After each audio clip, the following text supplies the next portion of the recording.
Today we're talking about one of the heavyweights of world literature, Fyodor Dostoevsky. He's a writer who went to the absolute depths of human suffering and came back with some of the most powerful stories ever told.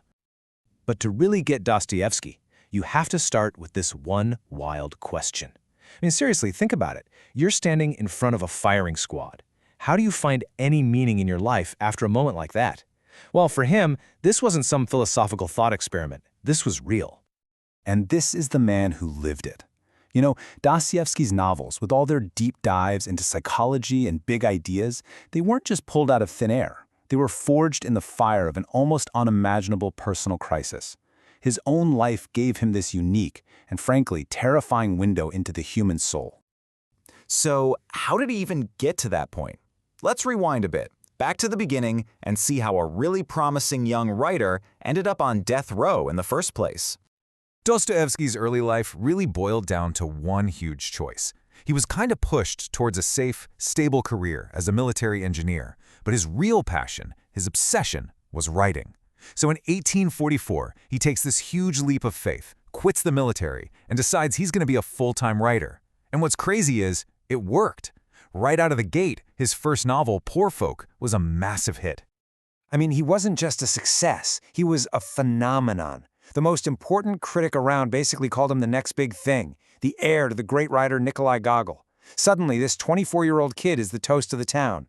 But it was the company he started keeping, this new circle of intellectual friends that would lead him straight to disaster. See, he started hanging out with a group called the Petrashevets Circle.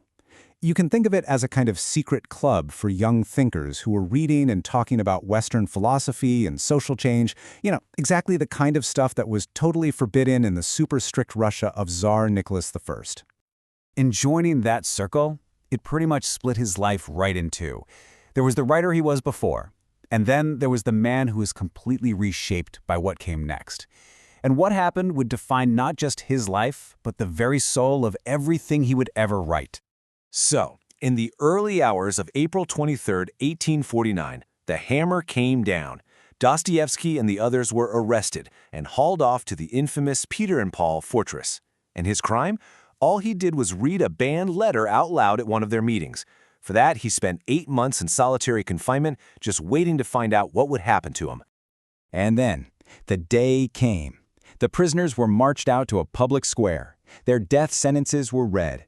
A priest gave them their last rites, and the first 3 men were tied to posts for the firing squad. Dostoevsky was in the next group. He was absolutely certain he had just minutes left to live. And in that final moment, something pretty incredible happened. He turned to the guy next to him, who happened to be an atheist, and said in French, "We will be with Christ."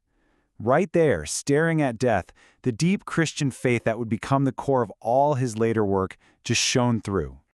Then, at the absolute last second, a messenger comes riding in.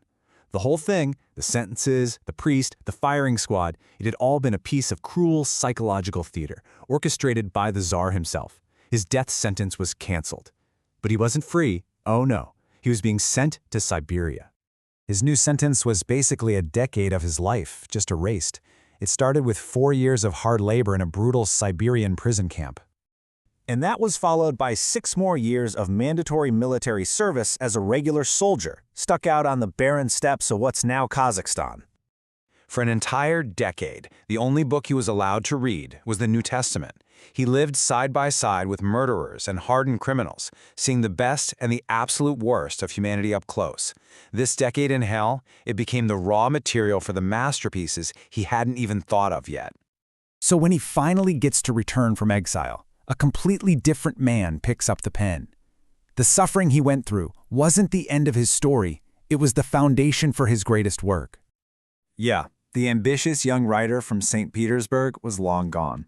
In his place was a man who had stared into nothingness and found this deep, complicated, and sometimes scary faith. His old socialist ideals were gone, replaced by a powerful belief in Russian orthodoxy and the idea that suffering could actually lead to redemption. And this change just unleashed an unbelievable creative storm. In just over a decade, he pumped out the 5 giant novels that cemented his legacy, sometimes called his Great Pentateuch. Every single one of them wrestles with the biggest questions you can ask, from what goes on in the mind of a murderer in Crime and Punishment to the massive struggle between faith and doubt in the brothers Karamazov. and this really gives you a feel for his world. His novels would come out in installments, in journals, just like this one, and people would be desperate to read the next chapter. He wrote them all against the backdrop of St. Petersburg, and the city itself is like a character, full of grand palaces and crushing poverty, captured perfectly by places like this corner apartment where he wrote his final great novel. He was so ahead of his time, it's kind of stunning. Philosophers decades later, guys like Nietzsche and Sartre, they looked back and saw him as a pioneer. His characters always wrestling with free will, responsibility, and trying to find meaning in a world where God might not exist. They're basically the first existentialist heroes. So, what's his lasting legacy? Well, you're not going to find it in any easy answers. You find it in the huge, important questions he never, ever stopped asking. This is why we still read him today, right? He doesn't spoon-feed you morals. His books are like battlegrounds where the biggest ideas about God, freedom, and good and evil collide. He makes you look at the hardest parts of being human square in the face. Dostoevsky died in 1881, right at the peak of his fame. His funeral was a massive public event. All of Russia, it seemed, came out to mourn him. And on his tombstone, they chose an epitaph that just perfectly sums up his whole life's journey. This verse from the Gospel of John, it's the key to everything Dostoevsky. The idea is that his old self, the young writer, had to die, metaphorically on that square, and literally in that Siberian prison, for his true genius to be born. His suffering wasn't pointless, it was the very seed that allowed his incredible art to grow. And that leaves us with a pretty intense challenge. Dostoevsky was arrested, faced a firing squad, and had his life torn apart, all because of his beliefs. So he forces us to ask ourselves, what are we willing to go through for the things we believe in? And maybe more importantly, what meaning can we build out of our own struggles?